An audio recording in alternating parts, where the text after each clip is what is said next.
I'm not coming for you, I swear. Here's the problem with the conversation regarding systemic racism. Everyone wants to talk about it, but nobody wants to define it. I've also talked about this before. Systemic means there's something inherently wrong in the structure.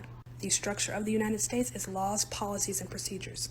As of right now, May 7th, 2021, 8:18 p.m. Central Time, there are no laws, policies, or procedures that negatively target Black people or other people of color. There are white farmers, however, who are suing the Biden administration because they were excluded from a pandemic loan forgiveness program.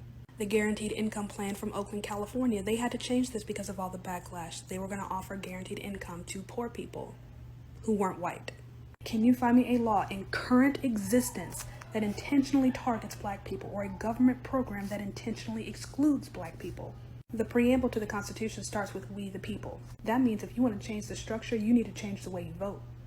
I've done a couple of videos on this, so if you've been with me a while, this is kind of repetitive. You can absolutely be racist to white people. Racism has absolutely nothing to do with oppression. They are two completely separate concepts. People have been oppressed for many different reasons, other than race.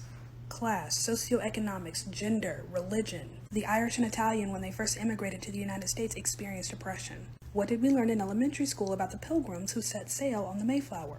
To sit here and say that white people have never been on the receiving end of oppression is just not correct. I have never been on the receiving end of oppression. Does that mean I can't experience racism? Again, racism and oppression are two completely separate concepts. One can involve the other, but they don't need each other to exist. Racism is prejudice, discrimination, antagonism towards someone based on the color of their skin. That kind of pain doesn't belong to just one ethnic group. Anyone can experience that. We don't have the authority to tell people what they can and cannot experience. Do your own research. I have found that a certain type that calls himself a liberal, I always thought I was a liberal. I came up terribly surprised one time when I found that I was a right-wing conservative extremist, when I have listened to everybody's point of view that I ever met, and then decide how I should feel. I mean, but this so-called new liberal group, Jesus, they never listen to your point of view, and they make a decision as to what you think, and they're articulate enough and in control of enough of the press to force that image out for the average person.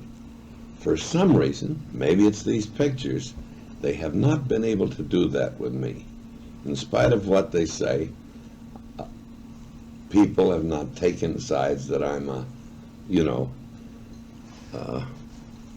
it hasn't affected my career in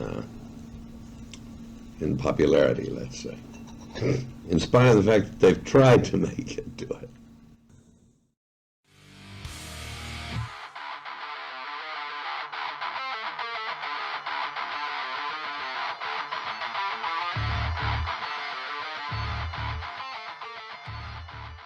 I'm surprised you didn't know that.